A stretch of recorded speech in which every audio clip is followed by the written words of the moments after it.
we've all thrown things into the water. You know, pond, a pool, a river, or a lake. We've all thrown things into the water. Fishing lures, stones, sticks, siblings. Everything you throw into the water creates a splash, right? Some things more than others. But everything you throw into the water, it makes a splash. And those splash creates concentric rings coming out from the center of where the object went into the water. Those rings coming out from the center of the splash, that's how radar works. That's the premise of radar. Radar itself is actually an acronym. It means, or correction, it stands for radio detection and ranging. Its purpose, it has one purpose, to search for and track objects. The purpose of this presentation is to help you, the audience, understand better what constitutes a radar signal and how radar itself actually works. Radar is in a lot more places than we actually realize that it is. It's not just on airplanes, it's not just on ships or boats. It's also used to locate things underground resources. This is an example of a radar antenna. It's 24 foot across. Very large radar antenna. This is another example of a radar antenna. Again, very large. Can you see the gentleman standing on that radar dish right there? Very large antenna. This is another example of a radar antenna. It is mounted in the nose cone of an airplane. And here is Bill working on his radar antenna on the mast of his sailboat.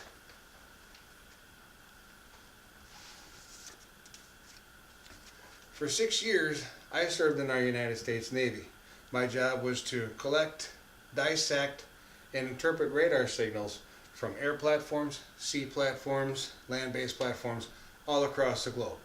I was hand-selected by the commander of Destroyer Squadron 9 to serve on the Fleet Combat Systems training team in Long Beach, California back in 1994. You walk into a big building, right? And you go, hello, hello, hello. What you hear back is the echo, right? That is the term for the return signal coming back from the contact to the radar antenna. That is the radar echo. Let's get back to the water. If you're standing on a pier, you got a little pebble in your hand. You're standing on a pier next to the pylon that's holding the pier up. You drop the pebble in the water. The rings go out from the center, they hit the pylon and bounce back to where that pebble went into the water. The radar operates by calculating the time it takes from the radar signal from that ring to leave the splash, bounce off the pylon, and come back. That's how a radar unit works. There are two major characteristics of a radar signal. You've got the radar frequency, and you've got the number of pulses that the radar unit sends out per second. I'm going to begin by talking about the radar frequency. If you got a lower frequency radar signal, you got a much longer wavelength. The longer the wavelength, the larger the antenna that you need to generate the signal efficiently. The longer the wavelength, the lower the frequency, the more power you're going to need to generate that signal. You're not going to put an antenna that's 24 foot wide on a car or a sailboat. It's just not, you can't generate that much power, and you're not going to put an antenna that large on a platform like that. I talked about power. Believe it or not, they're using radars in cars, not just the policemen. They use radars in some boats, some fishing boats, some larger boats. Ships use radar. Airplanes use radar. You got land-based radars. These different areas have various access to power. So it's the amount of power that they're able to get to. That's what's going to generate or dictate which radars they're actually going to be able to use. Let's get back into the car. The officer friendly has a handheld radar unit, or he's got one mounted in the windshield of his car. That radar is essentially line of sight. Think about how far you can see down the road. That's about how far his radar unit's going to be able to go. It's a high frequency, uses a little bit amount of power, so that's what limits what he's able to do in the car there. Even your newer cars, You might have radar in your car and you don't even know about it. They're using radar for park assist, and they're using radar for collision avoidance. You set your cruise, you're going down the road, right? You reach over to change the station on the car, what have you, and somebody stopped ahead of you. You don't see it. New cars now have radars on board that will slow your car down so you don't ram into the person ahead of you. New cars are using radar. Boats use radar for navigation, to look for navigational buoys, to watch the coastline for changes in the coastline. There's a slightly longer range, so they're going to use a little bit lower frequency. They're looking for the horizon, maybe slightly beyond. Still high frequency, just not as high. You need more power to operate something like that. You're not just going to stick the plug in the cigarette lighter and actually make some of these things go to work. You're going down the road. I'm going deer hunting in a couple of weeks. One of my favorite things to do on the way to camp is to listen to AM radio.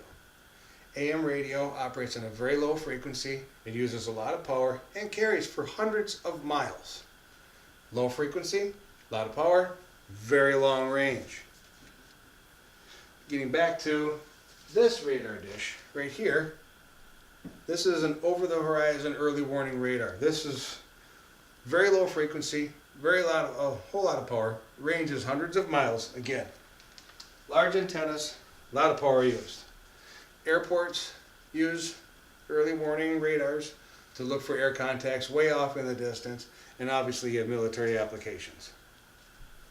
While frequency is important, the number of pulses per second emitted by that radar is equally as important. It's a very important characteristic of a radar signal. The number of pulses per second, it determines the clarity of the return signal. Think back to television before we had digital television. You had the signal, I think they call it 480. That was a standard television resolution. And we thought it was pretty cool. And then comes the digital television, they got 720p, they got 1080i, 1080p, now they got 4K televisions. Very clear picture. More resolution, more pulses per second. That's how it happens with radar as well. Think about how small those little dots are on a TV screen. You get that resolution, that clear picture, because those dots are so small. You wouldn't paint a portrait of somebody with a 4-inch paintbrush. You paint a house, just not a portrait. That's how you get a clear picture. This is a typical radar, navigational radar, that doesn't use very high number of pulses per second. You can see that the picture is relatively grainy as compared to something more like this. You can see much better what the coastline is. You can see much better, not to mention the fact that the picture is red versus green. But that's different. That's not what I'm talking about here. You shine a flashlight through a fan while you're pushing the blades around. When the blades are barely moving, you get a long burst of light coming through there.